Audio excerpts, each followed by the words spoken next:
Top 5 mistakes that new internet marketers make. In this discussion, we'll be going over 5 mistakes that new internet marketers make. These can prevent your blog or business from being successful before it's even got started.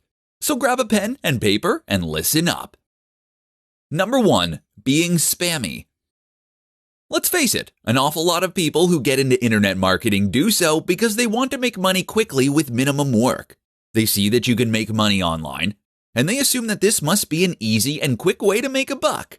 Thus, the type of content they create is spammy and adds no real value. But look at all the biggest brands online and you'll notice something they all have in common. They're good. Number 2. Poor design. Similarly, your web design should be top-notch. That means having a strong brand, it means having a responsive and modern website, and it means using the best tools to build everything. Again, look at your competition. Does your site honestly compete? Number 3. Not creating enough volume. Again, to reiterate, becoming an internet marketer is not a get-rich-quick scheme. If you approach it with that mindset, then you are in for a nasty shock. To succeed at internet marketing to the point that it becomes your day job, you initially need to treat it like your day job. That means you will be working 8-hour days writing new blog posts, gaining links, and communicating with your fans. This is non-negotiable. Number 4. Not being social. The social aspect is hugely important for internet marketers.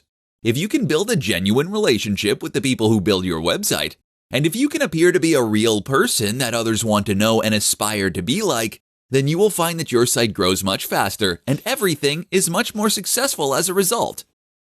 Number 5. Not waiting long enough. Finally, the last big mistake that bloggers make is not waiting long enough. This is something even big brands are guilty of when starting new ventures. If you want your website to be a huge hit, then you need to wait. It takes time to gain momentum and traction on Google, with your audience, and elsewhere. If your site hasn't become a massive success in 2 years, then keep going. It will all be worth it.